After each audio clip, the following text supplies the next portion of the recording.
Hey, what up, though? This is Shine Talks, and I just came to jump in for a quick second. I'm not gonna hold you long. Before I get started, let's hit that like button, subscribe if you have not, comment, turn your notifications on so that when I upload or go live or post something on the wall, you can see it. Okay? So, this will probably be my last Nasiah Harris video until the trial starts, because it's a lot of stuff being said. It's a lot of retracting. Um, it's a lot of new information coming out that I believe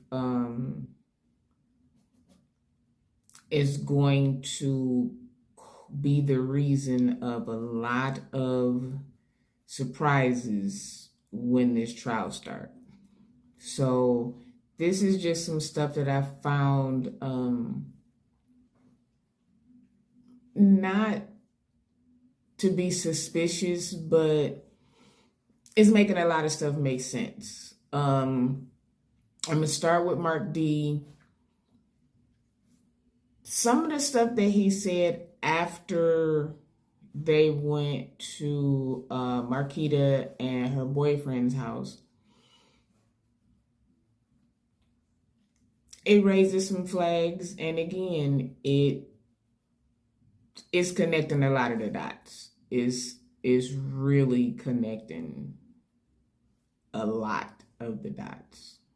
So you have to listen very carefully. You really have to listen, and you will see, well, you will hear a lot of stuff. So let's listen. I'm gonna start off by saying this, right? Because there's a lot of people that's wondering, where the live went, why I was taken down and shit.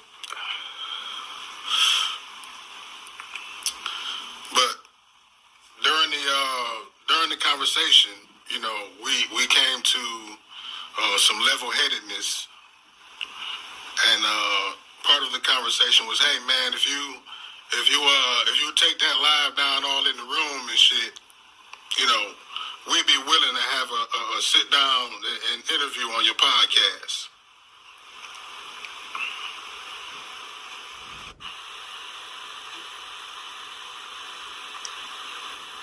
Because, I would ask them some civilized questions, as I did in episode 2 when Shannon called in, asking them questions that everybody wants to know. Right? But this was before, we knew everything that we know now.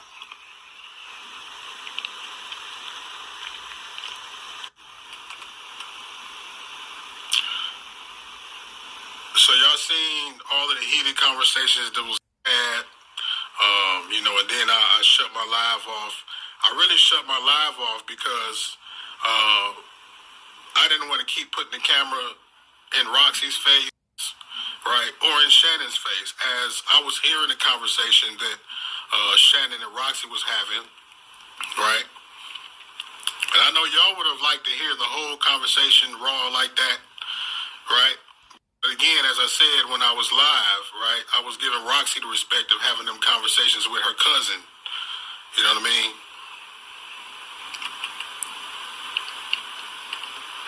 And after the camera went off, I heard even more. Details that I'll either let Roxy come in and share with y'all, or details that I'll let Shannon herself, right? And Marquita agreed to speak as well. You know what I mean? So I may get both of them, I'm sure, at the same time when that interview happens. Now, I will say this.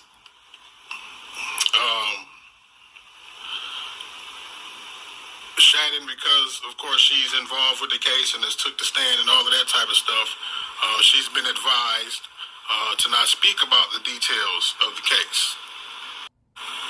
Right? So with that being said, although she's agreed to an interview, I don't know if it's going to happen before the trial or after the trial. Okay, so you heard what MarcD said, and as he said, when he turned off them cameras, he heard a lot. I think in either the last video or the video before that, I played a clip of what was said between Roxy and Shannon. And that was Neziah took a pregnancy test, and one of the lines was faint, so she ended up getting her another pregnancy test, which again will say that she knew that even if it wasn't that Neziah was pregnant, there was a possibility that she was pregnant. But on the stand, she testified that she had no clue. So, yeah. That's going to lead into this Roxy part. At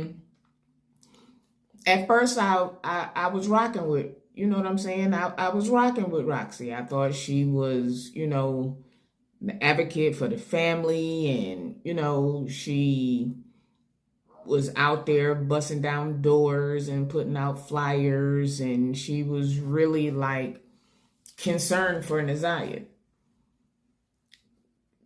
Then stuff started after the interview, when her and MarcD went over to Marquita's house and Shannon was there and they had that conversation. Roxy's tone changed. A lot of the stuff that she was hyped and adamant about in the beginning, she real calm, cool, collected, and has changed some of her answers. So I'm not going to do too much talking in this one because I want you to listen to what Roxy says. I don't want to interrupt. I want you to listen to what Roxy says. Okay? Listen to what Roxy says before. This Roxy again. Roxy, what's happening? So, everybody's sitting up there saying I'm hiding stuff, Kenya hiding stuff, and all this other stuff like that. Ain't nobody hiding stuff. We only being told or speaking on what's being brought to us. That's the whole thing. And nobody stopped looking. We've been pressuring. We've been the only one that's been saying anything. I wish we could go back to the Facebook post that Kenya was posting that Facebook took down. It's been talked about. We've been talking about this man being a pedophile. It's been talked about. We never took our foot off the gas. But because Kenya is the one that's always got something to say, don't nobody want to believe Kenya. But now that the shit that blew up on the fan, now Kenya might be a little right. We never stopped. Putting our foot on the gas. We've been reporting it. We've been saying that this man is a pedophile. We've been putting Shannon on blast that she having this man as her baby daddy. So and now got five that kids. you're back He on was the line, found when he got out of jail, and she was 16 and got pregnant by him. We brought attention to that. Hey, Roxy, so let me ask you this. I mean, as the person that you responded to said something along the lines of, you make CPS reports, they go through this procedure and that procedure or whatnot. So when y'all actually made the reports, what was the results? What happened when they did they?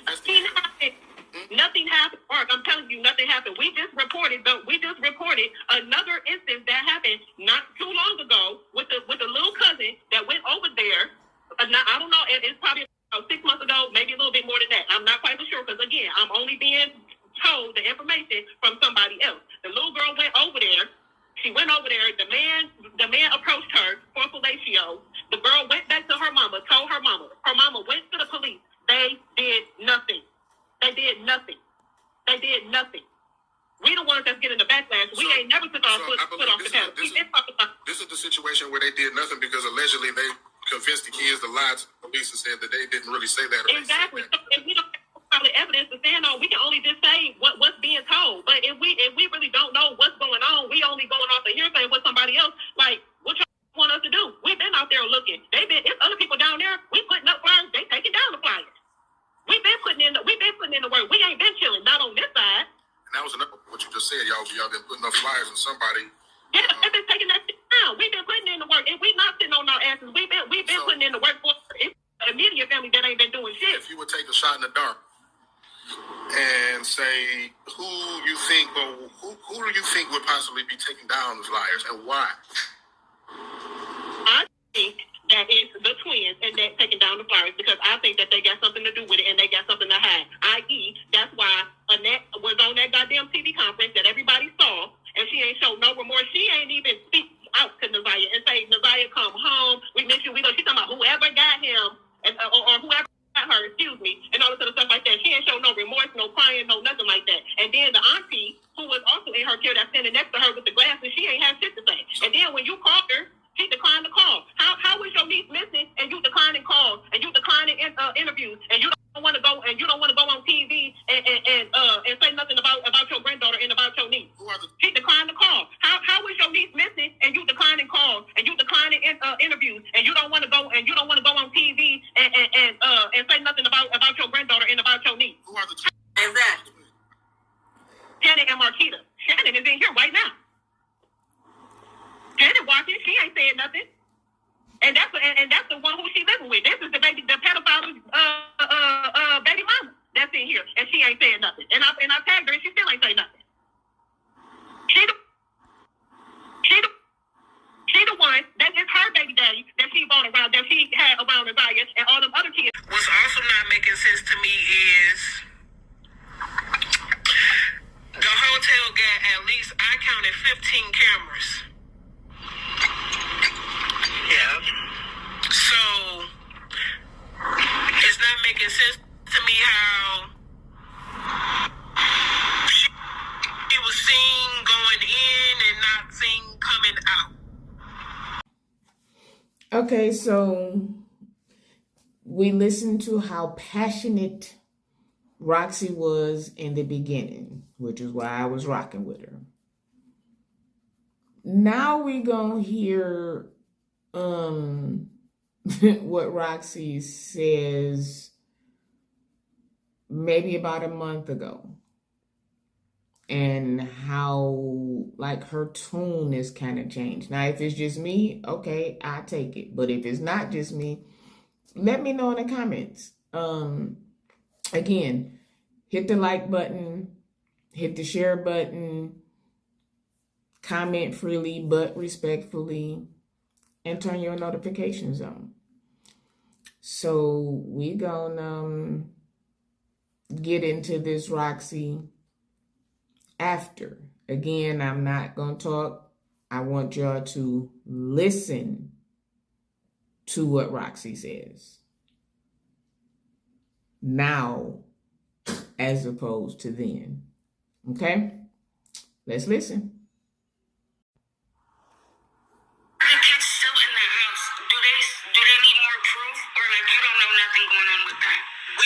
CPS, so we wouldn't know why the kids are still in the house. That's right. We gotta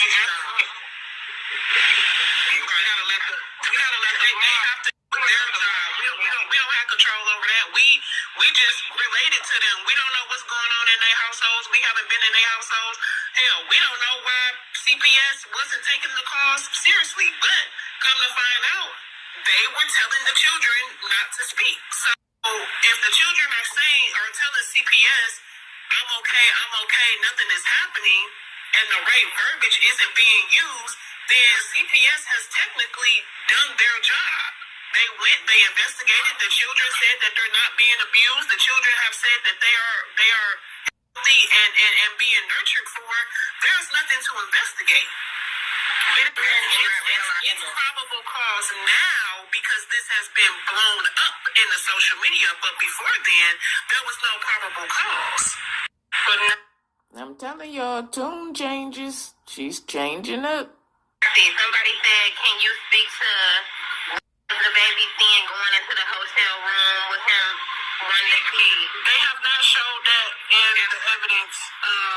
No, the only thing that they have showed up until this point is a receipt. That says that he was there, but we haven't seen any video footage of him walking in at all. But there was no chains on the refrigerators when I was there, and there was a lot of other people that saying that there were no chains on the refrigerator either. So I feel like they exposed what they wanted to expose around certain people and certain family members.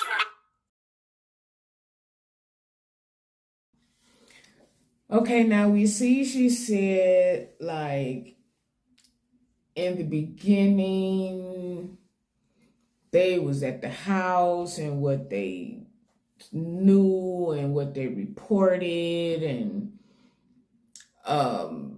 how nobody at the hotel seen her go in. All they had was a receipt saying that he was there, to her changing it now, saying that they have footage of her going in, but not footage of her coming out.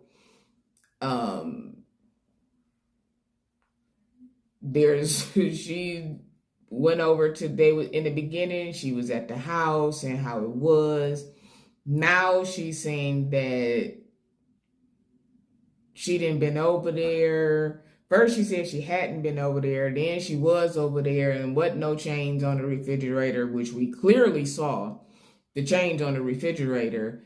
And she's now saying that she not taking no more interviews. She don't want to talk about nothing else.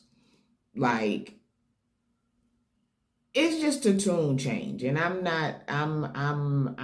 not really feeling it. So, yeah, I'm not feeling it at all. So,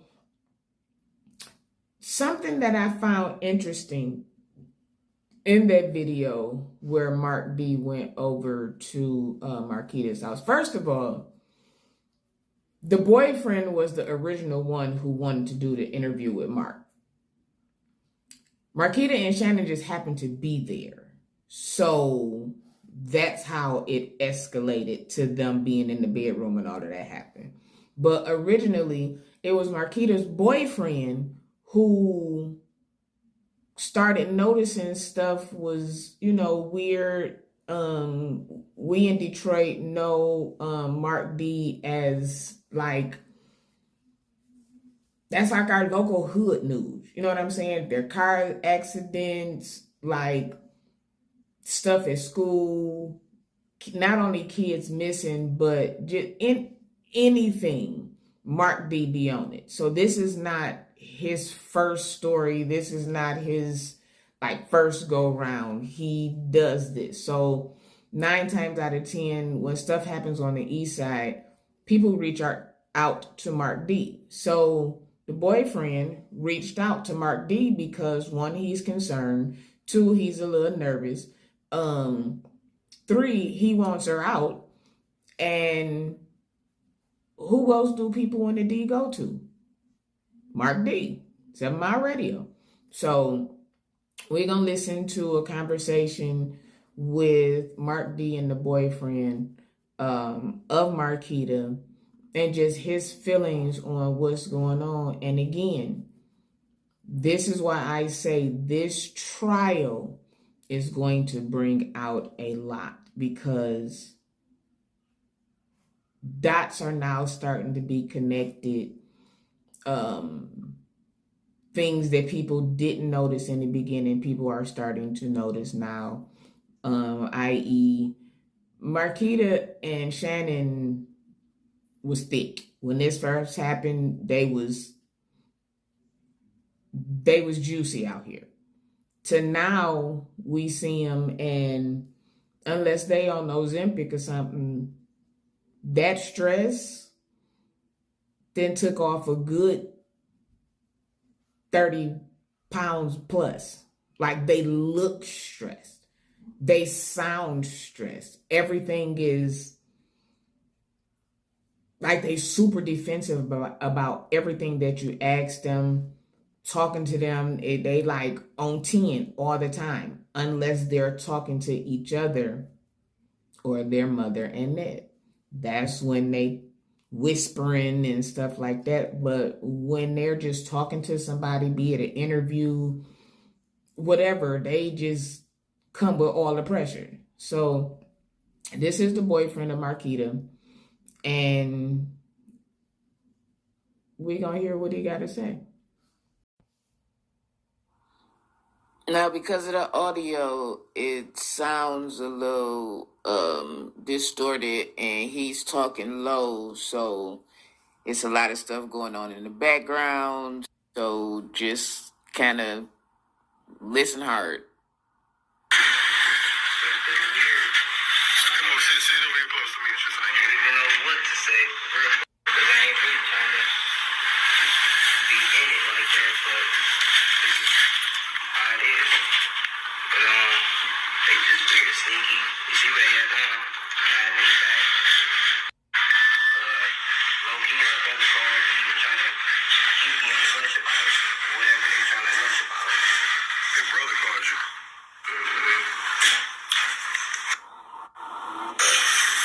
Yeah, stuff just ain't been right. Man, it's weird. I can't even explain it.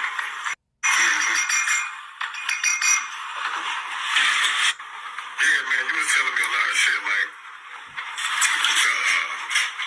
I guess, Auntie was telling me about what's going on with, when she told you about how, CPS investigation when the, yeah, that was a little weird. So she was over here, I'm guessing they trying to keep stuff on the low because technically she ain't live with her mama. I don't know where she claiming she lived, but that's where she at. But she house hopping, so trying to keep that on the low somehow. But ever since this thing got serious, she was over here. Of course, I didn't want to hear it, but she was over here. And one day CPS, I guess, came to her grandma's house. So it was late. She busted the door talking about CPS at grandma's house. They already came here. Oh, so she like CPS at my mama's house. So I get up being nosy. They're like, I think they about to take the kids or whatever. So they didn't take the kids because from what I heard, from what they were saying was Fortino was there, and B said he has nothing to do with the case. They didn't really go forward with what they were supposed to do, I guess. So after all that, we had the table. Her mama called Shan on speakerphone, and she basically schooling her on like, say this and say that, you know, use this address when CPS call you because they already let her know that we about to get in touch with Shannon right the next day or something, whenever. So she got time to call her, tell her this and that, and it just, even if it wasn't something sneaky, it looks sneaky. It looks sneaky. And I don't know nobody that got to call somebody else to school them on shit. Especially in that situation. If y'all doing shit the right way, whatever you said, it's the same thing Shane gonna say. You shouldn't have to call her and be like, hey, say this. Always whispering. I pretty much stay to myself because I ain't got shit to do with this shit and I ain't trying to really be in it, but at the same time. Like, so why are you in it? Because she live here with you. Said you want her out of your house. Here, and then I got a heart. You know, I care about this situation. You know, and y'all doing shit in my face that's making me feel like what people saying that don't even know y'all is right.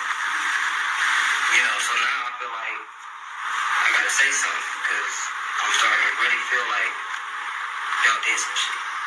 Y'all too secretive coming in this house. Y'all sneaking, like, say shit. If Shannon ain't here, that girl getting up early as hell in the morning, they talking on the phone. She up here, obviously. When I get up, the conversation ends. You know, it's like, I'm really not hearing too much of this and that. So, in the beginning, I'm sure as any boyfriend probably would, he believed what they were saying. And we're on the outside looking in. We see what we see, we hear what we hear, but he actually lives with one, not wanting to, but he lives with the twin sister.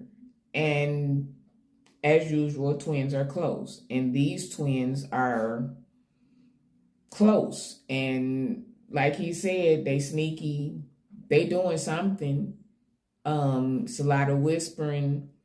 There's no reason for their mother to have called to give them any information if everything was already true. If they lived at such and such address, when they asked her that, she would know it. If the kids was at a certain place at a certain time and that was true, you wouldn't have to call her and tell her that. So with that being said, that's why I say it's a lot of stuff that's going to come out in this trial.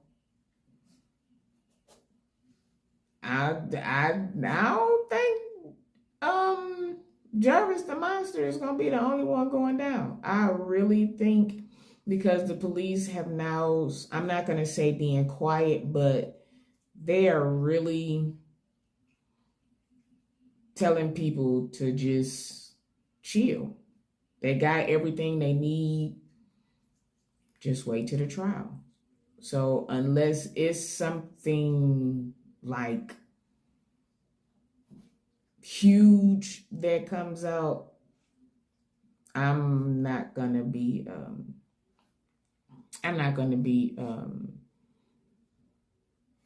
doing any more on the Naziah Harris case, just because I don't want it to become repetitive, and I'm not in it to get no money. And my main concern is her being brought home, be it alive, which would be wonderful, or unalive, so that she can be put to rest properly. So, do we keep our fingers crossed? Yes. But pray either way. So, this is Shine Talks. Hit that like button. Hit the share button.